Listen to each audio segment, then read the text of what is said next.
Doctor Vijayabhaskar chairman ethics committee clinical research and trial sports medicine. మనము క్రమేణా అందరికీ తెలిసిందే, శరీర దారుఢ్యం బాగుంటే మనం ఎక్కువ కాలం రోగాలు లేకుండా బతకగలుగుతాం, ఫిట్గా ఉంటాం, స్టామినా బాగుంటుందని ఎక్కువ శాతం జిమ్లలోకి ఈ మధ్య కాలంలో యువత అలాగే ఈవెన్ పెద్ద వయస్కుల వాళ్ళు కూడా వెళ్ళడం జరుగుతుంది.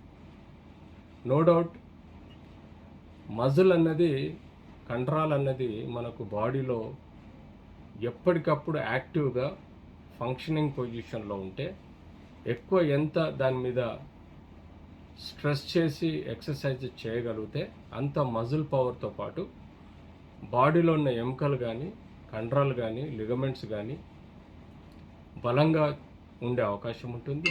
అది శరీర దారుఢ్యాన్ని కూడా పెంచే అవకాశం ఉంటుంది. అలా మనం ఆలోచిస్తే బాడీలో ప్రతి కండరానికి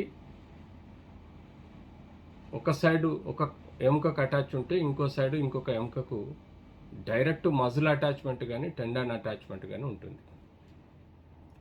దాని చుట్టూ రక్తనాళాలు ఉంటాయి, నరాలు ఉంటాయి, లిగమెంట్స్ ఉంటాయి, బోన్స్ ఉంటాయి, స్కిన్, అలా ఇతరత్ర అవయవాలు కూడిన బాడీయే మనం ఉంటుంది. ఎక్కువ శాతం మన బాడీలో కండరాల పవర్ ఎక్కువగా ఉంటుంది, కండరాల స్ట్రెంగ్త్ ఎక్కువ ఉంటుంది, కండరాల పర్సంటేజ్ కూడా ఎక్కువ ఉంటుంది.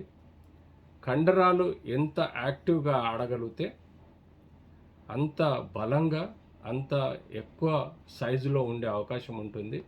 అంతేకాకుండా అవి బాడీలో అన్ని అవయవాలని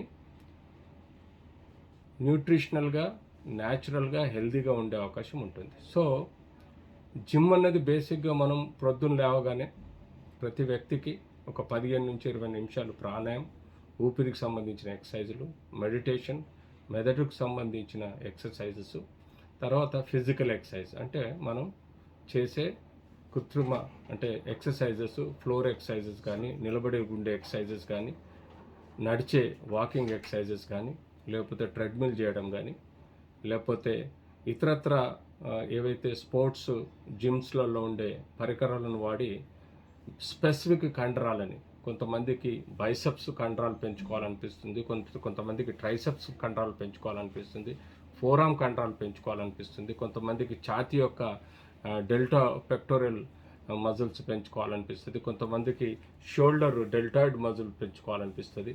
ఇలా ఒక్కొక్కరికి జిమ్లో కొంతమందికి హెల్దీగా ఉండడానికి జిమ్ పోతే, కొంతమంది స్పెసిఫిక్గా ప్రొఫెషనల్గా బలంగా ఉండాలి, నేను మంచి బాడీ గార్డ్ లాగా కనబడాలి, లేకపోతే నేను 10 మందిని కాపాడే విధంగా ఉండాలని చెప్పేసి మనం ఈ జిమ్లోకి వెళ్తాం.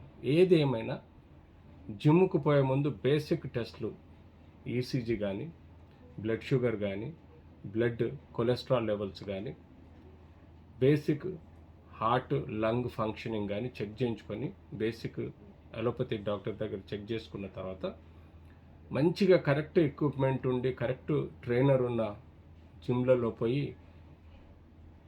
గ్రాడ్యువల్గా జిమ్ వర్కప్ చేయాలి.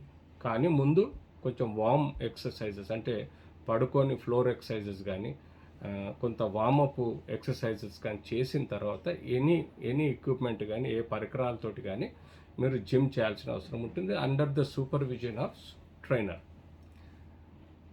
ఏది కూడా తెగేంత వరకు లాగొద్దండి. ఏదైనా వితిన్ లిమిట్స్లో మీ కెపాసిటీని రోజు రోజు పెంచుకుంటూ పోతూ చేయాల్సిన అవసరం ఉంటుంది. రెగ్యులర్గా పెంచుకోవాలి, స్లోగా పెంచుకోవాలి, అంతేగాని తొందరపడి చేయకూడదు. ఏదో పోటీల్లో నెగ్గుదామని స్టెరాయిడ్స్ ఎట్టి పరిస్థితుల్లో తీసుకోకూడదు. మంచి డైటీషియన్తో న్యూట్రియస్ ఫుడ్, అన్నెసర్లీ ఎక్కువ కార్బోహైడ్రేట్ తీసుకోవద్దు, కావాల్సినంత ప్రోటీన్ తీసుకోవాలి, అవసరం ఉన్నంత ఎనర్జీకి సంబంధించిన ఫ్యాట్ తీసుకోవాలి,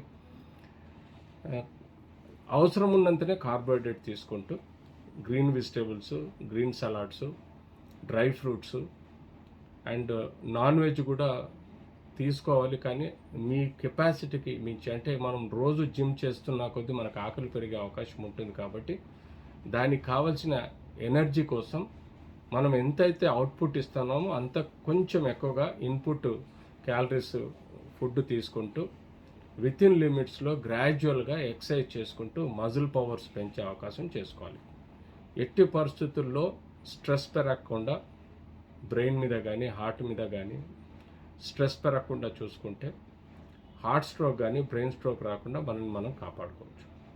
సో మోర్ ఓవర్ జిమ్లో మనం ఇలాంటి జాగ్రత్తలు తీసుకుంటూ ఉంటే డెఫినెట్లీ మన ఆరోగ్యం బాగుంటుంది, కాంప్లికేషన్స్ వచ్చే ప్రమాదం కూడా తక్కువ ఉంటుంది. అంతే.